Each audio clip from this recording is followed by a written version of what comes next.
சர்வதேச ஹெப்பாட்டிட்டிஸ் தினம் இன்று கடைபிடிக்கப்படுகிறது. இந்தியாவில் ஆண்டுதோறும் 1 லட்சம் பேரை கொல்லும் ஹெப்பாட்டிட்டிஸ் எனப்படும் மஞ்சள் காமாலையுடன் தொடர்புடைய கல்லீரல் பாதிப்பு நோயை தடுப்பது எப்படி, என்ன மாதிரியான முன்னெச்சரிக்கை நடவடிக்கைகள் தேவை என்பதை பற்றி இப்போது பார்க்கலாம். ஹார்டாகிடுச்சு, லிவர் கல் மாதிரி இருக்கும்.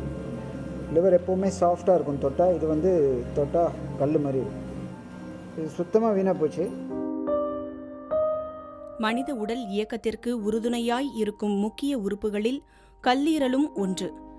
நாம் உண்ணும் உணவிலிருந்து உடலுக்கு தேவையான அத்தியாவசிய சத்துக்களை பிரித்து கொடுப்பதும் தேவையற்ற நச்சுப் பொருட்களை நீக்குவதும் கல்லீரலின் முக்கிய பங்காகும். உடல் இயக்கத்திற்கு முக்கிய பங்காற்றும் கல்லீரலை தாக்கி பாதிப்புகளை உண்டாக்கி இறுதியில் மரணத்தை விளைவிக்கும் வைரஸ் நோய்தான் ஹெப்பாட்டிட்டிஸ். இந்த கல்லீரல் அழற்சி, இந்த ஹெப்படைட்டிஸ் அப்படின்றதுக்கு நிறைய காரணங்கள் இருக்குது. சாதாரணமாக நம்ம கிருமிகள்னால கல்லீரல் பாதிப்பாகும். இல்லை நம்ம நல்ல உணவு பழக்க வழக்கங்கள் இல்லை, ஒபிசிட்டி, நம்ம ஊரில் உடல் பருமன் அப்படின்னு சொல்கிறது, ஒபிசிட்டினாலையும் கல்லீரல் பாதிப்பாகும். ப்ளஸ் அது கூட மது பழக்கங்கள், அது கூட இந்த இரத்தத்தில் கிருமிகள் ஹெப்படைட்டிஸ் பி அண்ட் சி. ஹெப்பாட்டிட்டிஸில் ஏ, பி, சி மற்றும் இ என 4 பிரிவுகள் உண்டு. இதில் நீரின் மூலம் பரவக்கூடிய ஹெப்பாட்டிட்டிஸ் ஏ மற்றும் இ ஆகியவற்றால் பெரிய அளவில் பாதிப்பு ஏற்படாது என மருத்துவர்கள் கூறுகின்றனர். ஆனால் ஹெப்பாட்டிட்டிஸ் பி மற்றும் சி ஆகியவை இரத்தம் மூலமாக உடலில் பரவி கல்லீரலை பாதித்து மனிதனை கொல்லும் என மருத்துவர்கள் எச்சரிக்கின்றனர். இந்த வைரஸ் உடம்புல வருஷக்கணக்கில் இருக்கும். 10 வருஷம், 20 வருஷம், 30 வருஷம் இருக்கிறதே தெரியாது. சிம்டம்ஸும் இருக்காது. இதனால் ஒன்றும் எந்த ப்ராப்ளமும் வராது. பட் நாளடைவில் லிவர் பழுதாகி லிவர் சுருங்க ஆரம்பிக்கும். அது பேர் சிரோசிஸ்ன்னு சொல்லுவோம். ஹெப்பாட்டிட்டிஸ் பி மற்றும் சி நோய் தாக்கி கல்லீரல் புற்றுநோய் வந்தவருக்கு உடனடியாக கல்லீரல் மாற்று அறுவை சிகிச்சை மூலம் குணப்படுத்தலாம் எனவும் மருத்துவர்கள் ஆலோசனை வழங்குகின்றனர்.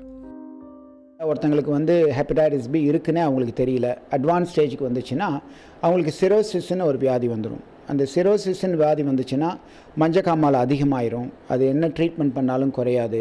வயர் வீக்கம் வயரில் தண்ணி அதிகமாக வச்சிரும். கால் வீக்கம் வரும். சில பேருக்கு லிவரில் புற்றுநோயும் வரும்.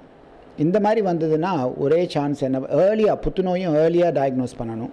அந்த மாதிரி அட்வான்ஸ்டாக வந்துச்சுன்னா கல்லீரல் ரொம்ப ஃபுல்லாக பாதிக்கப்பட்டுச்சுன்னா லிவர் டிரான்ஸ்பிளான்ட் தான் பண்ணணும்.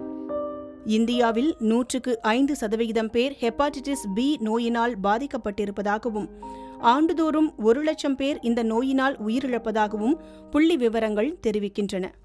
இந்த நோய் வராமல் தடுக்க தடுப்பூசி ஒன்றுதான் தீர்வு என்கின்றனர் மருத்துவர்கள். ஆரம்ப சுகாதார மையங்கள் மற்றும் அரசு மருத்துவமனைகளில் இலவசமாக ஹெப்பாட்டிட்டிஸ் பி தடுப்பூசி போடப்படுகிறது. தனியார் மருத்துவமனைகளில் 300 ரூபாய்க்கும் குறைவான விலையில் இந்த தடுப்பூசியினை போட்டுக்கொள்ளலாம். மக்களிடையே போதிய விழிப்புணர்வை ஏற்படுத்தினால் மட்டுமே ஹெப்பாட்டிட்டிஸை ஒழிக்க முடியும் என மருத்துவர்கள் கூறுகின்றனர். தடுப்பூசி ஒன்றே தீர்வு என்கின்றனர் மருத்துவர்கள். இதுகுறித்து பொதுமக்களிடையே போதிய விழிப்புணர்வை ஏற்படுத்துவது அரசின் கடமையாகும். புதிய தலைமுறைக்காக ஒளிப்பதிவாளர் ராஜராஜனுடன் மணிகண்டன்.